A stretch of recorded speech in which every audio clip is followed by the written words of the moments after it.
आज हम बात करने वाले हैं एक ऐसी चीज के बारे में जो नए निवेशकों को तो सच में रात भर जगाए रखती है। वो है एसआईपी की बेस्ट डेट क्या है। हाँ, वही एसआईपी जिसमें लोग हर महीने एक तारीख चुनकर पैसा लगाते हैं और फिर पूरी जिंदगी सोचते हैं कि क्या मैंने सही डेट चुनी है या नहीं। कुछ लोग तो ऐसे कैलेंडर को घूरते हैं जैसे 10 तारीख को पैसा लगाया तो 11 तारीख को करोड़पति बन ही जाएंगे। अरे ठहरिए, इतनी स्ट्रेस लेने की जरूरत नहीं है। आज जानते हैं कि एसआईपी के लिए बेस्ट डेट क्या है। मैं प्रियंका कुमारी, आप देख रहे हैं इकोनॉमिक टाइम्स हिंदी। देखिए, एसआईपी का कॉन्सेप्ट बड़ा आसान है।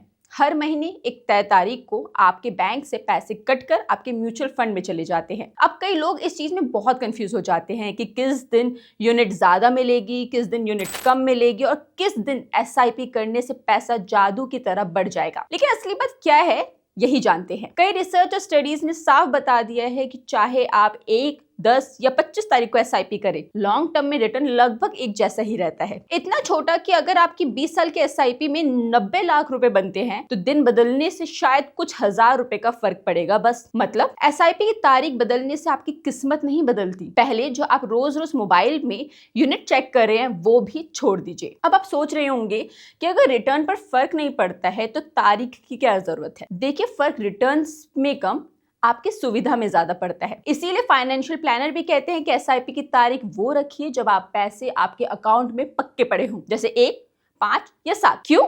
क्योंकि तभी सैलरी आती है। महीने के बीच में तो ईएमआई, किराया, बिजली का बिल, मोबाइल रिचार्ज और अचानक से आने वाले खर्चे सब मिलकर अकाउंट को ऐसे खाली कर देते हैं जैसे कुछ भी था ही नहीं और एसआईपी फेल हो जाती है। इसलिए सबसे आसान तरीका है सैलरी आने के बाद की तारीख चुनें और एसआईपी को ऑटो पायलट मोड पर छोड़ दे। अब एक और स्मार्ट तरीका भी है। अगर आप थोड़ा और स्मूथ रिटर्न चाहते हैं तो अपनी एसआईपी को एक ही दिन में मत डालें, इसे 2 या 3 हिस्सों में बांट दें। जैसे अगर आप 9,000 का इन्वेस्टमेंट कर रहे हैं तो महीने की 5 तारीख को 3,000, 15 को 3,000 और 25 को 3,000। इससे अलग अलग दिन अलग अलग एनएवी मिलेगी और मार्केट की छोटी मोटी गिरावट का फायदा भी मिल सकता है। अब बात करते हैं सबसे बड़ा सच ये है कि एसआईपी में असली पैसा डेट से नहीं, टाइम से बनता है। जितना ज्यादा समय आप एसआईपी जारी रखेंगे उतना बड़ा कंपाउंडिंग का मैजिक होगा। और हाँ, मार्केट गिरने पर एसआईपी बंद कर देना सबसे बड़ी गलती है। उस वक्त तो यूनिट सस्ती मिलती है, असली फायदा तो वही है। तो आज की बात एक लाइन में समझ लो, एसआईपी की तारीख सेट करने में दिमाग नहीं, डिसिप्लिन चलता है। तारीख वही रखें